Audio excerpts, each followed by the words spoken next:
Let me start off by saying we've had our 10th consecutive clean audit. And as you are aware, many a clean audit struggles in the wake of supply chain management processes. I have a CFO that is dead set. I sometimes want to say to Asante, can you just please change a little bit? But it doesn't quite work that way. We follow the SCM guidelines to the T.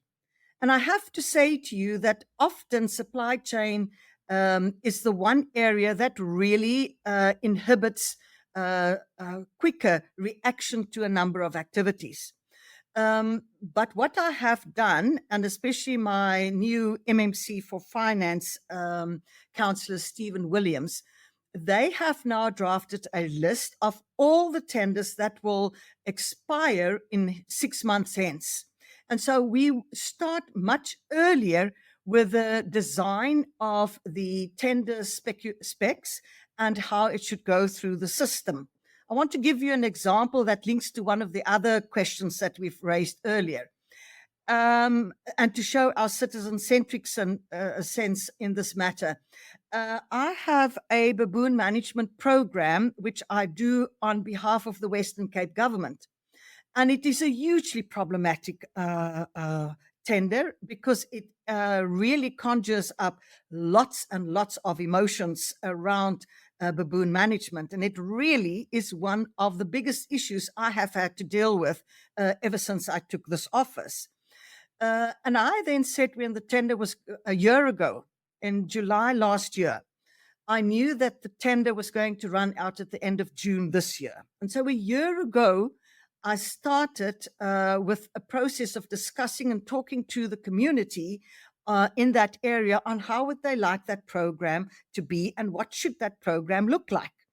Lo and behold, when I got to tender stage, I have hoped that a community-based organization will be successful in terms of the tender, and they weren't. And the simple reason for many of these things, and not this one in particular, but in general, we find that tax certificates are not in place. In many instances, the annual financial statements are not in place. So I can have the smartest, and I do have, supply chain staff. We can do it all right. But if the tenderer is not compliant with a variety of requests from departments and governments outside of the Overstrand Municipality, I just can't fast track that process. And that obviously is always a problem to me. But supply chain is, in my instance, I think it can make a good contribution to local economic development and making use of especially upcoming entrepreneurs.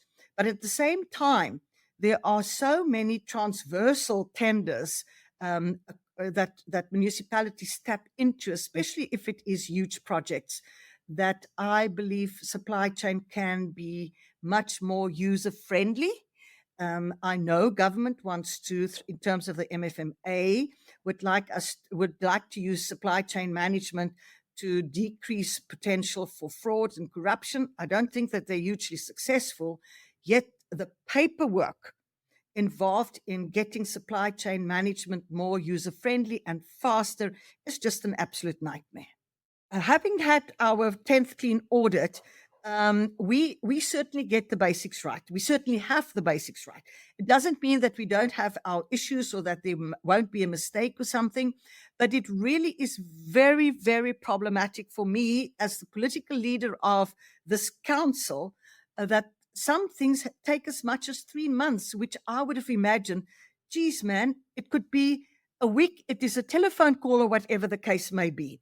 But I have to stick to the game plan and not get involved. And Dan, that is a key issue in this municipality. Councillors do not get involved in any tender process or in land sale processes. We have codes of conduct that prescribe to us and the officials how we should behave. And being a stickler for the rule of law and getting it right and doing the right things right, even if I stand alone, we're very strict and very strong on proper supply chain management processes.